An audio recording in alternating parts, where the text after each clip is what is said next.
Proklamasi. Kami, bangsa Indonesia, dengan ini menyatakan kemerdekaan Indonesia. Hal-hal yang mengenai pemindahan kekuasaan dan lain-lain diselenggarakan dengan cara saksama dan dalam tempo yang sesingkat-singkatnya. Jakarta, 17 Agustus 1945,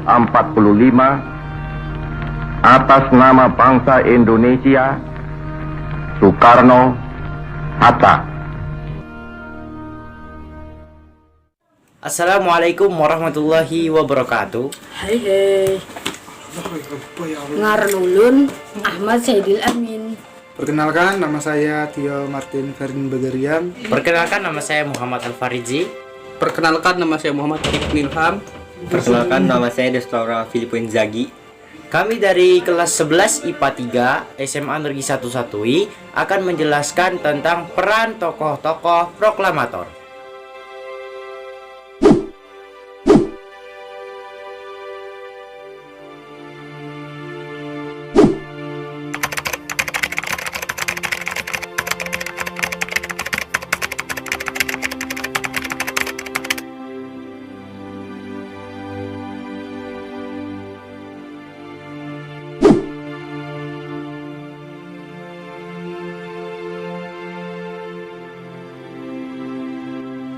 Dr. Andes Muhammad Hatta. Tokoh lain yang sangat penting dalam berbagai peristiwa sekitar proklamasi adalah Dr. Andes Muhammad Hatta. Ia dilahirkan di Bukit Tinggi pada tanggal 12 Agustus 1902. Sejak menjadi mahasiswa di luar negeri, ia sudah aktif dalam perjuangan kemerdekaan Indonesia. Ia menjadi salah seorang pemimpin dan ketua Perhimpunan Indonesia di negeri Belanda. Setelah di tanah air, ia aktif di PNI bersama Bung Karno. Setelah PNI dibubarkan, Hatta aktif di PNI baru. Pada masa pendudukan Jepang, ia menjadi salah seorang pemimpin putra, menjadi anggota BPUPKI dan wakil ketua PPKI. Saat menjabat sebagai wakil PPKI, Hatta dan Soekarno menjadi dui tunggal yang sulit dipisahkan. Bersama Bung Karno, ia juga menghadap Terauchi di Saigon. Setelah pulang, Hatta menjadi salah satu tokoh sentral yang terus didesak para pemuda agar bersama Soekarno bersedia menyatakan proklamasi Indonesia secepatnya. Hatta melibatkan diri secara langsung dan ikut andil dalam perumusan teks proklamasi. Ia juga ikut menandatangani teks proklamasi. Pada peristiwa detik-detik proklamasi, Hatta tampil sebagai tokoh nomor 2 dan mendampingi Bung Karno dalam pembacaan teks proklamasi kemerdekaan. Oleh karena itu, ia juga dikenal sebagai pahlawan proklamator. Ia wafat pada tanggal 14 Maret 1980. Dimakamkan di Pemakaman Umum Tanah Kusir, Jakarta.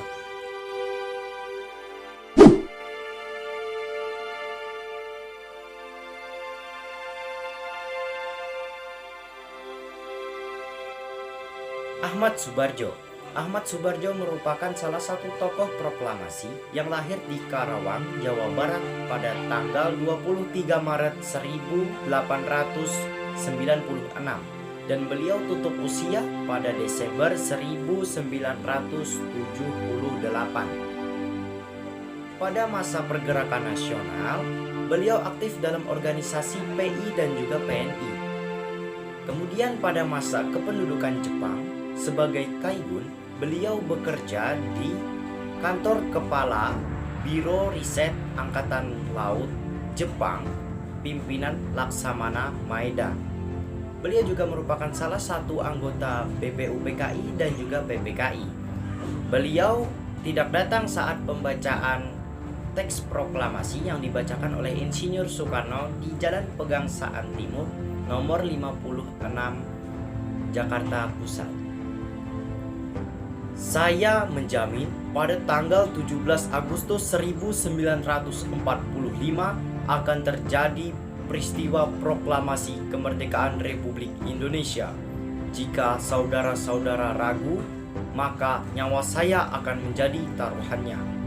Ucap Ahmad Soebardjo dengan tidak main-main.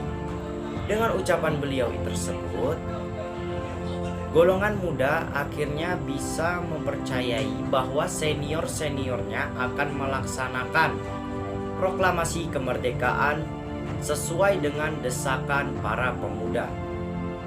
Nah, karena janjinya tersebut, Ahmad Soebardjo bisa dikatakan sebagai satu tokoh yang menghentikan peristiwa Rengas Dengklok.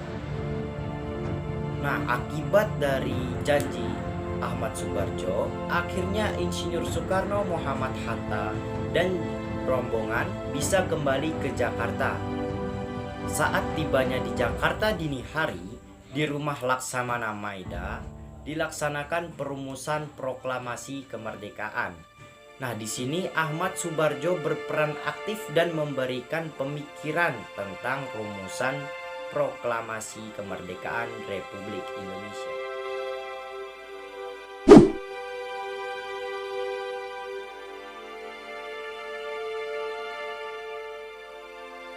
Sukarni Kartowidiwiryo adalah seorang pemuda gagah berani.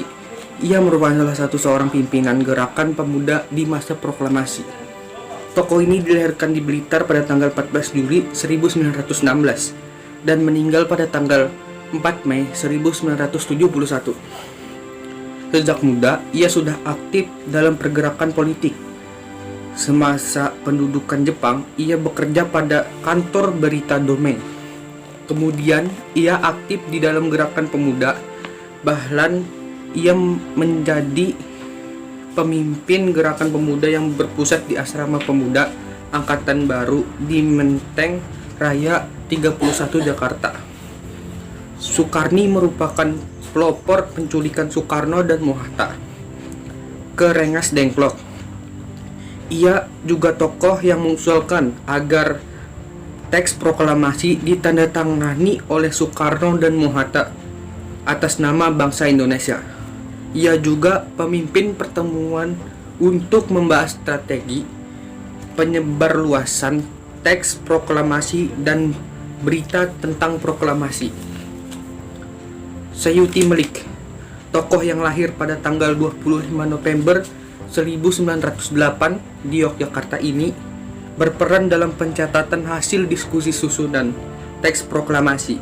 Ia mengetik teks proklamasi yang dibacakan oleh Soekarno-Hatta. Sejak muda, Sayuti Melik sudah aktif dalam gerakan politik dan jurnalistik.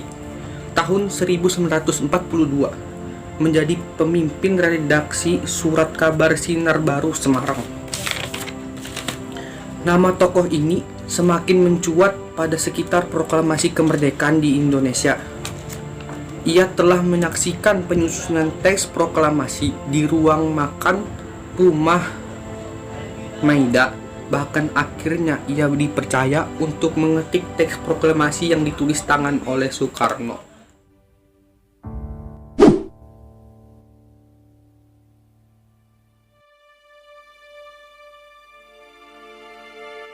Selanjutnya Burhanuddin Muhammadiyah. Beliau lahir di Kota Raja pada tanggal 7 April 1917, meninggal pada tanggal 10 Juni 1996 pada usia yang ke-79 tahun. Beliau berbakat di bidang jurnalistik. Sejak tahun 1937 sudah menjadi redaktur berbagai surat kabar. Pada tahun 1942 sampai 1945, beliau bekerja sebagai wartawan pada harian Asia Raya. Pada malam sewaktu akan diadakan perumusan teks proklamasi, BM Diah banyak melakukan kontak dengan pemuda, yaitu untuk datang ke rumah Maida. Beliau salah seorang pemuda yang ikut menyaksikan perumusan teks proklamasi. Beliau juga sangat berperan dalam upaya penyebarluasan berita Proklamasi Kemerdekaan Indonesia.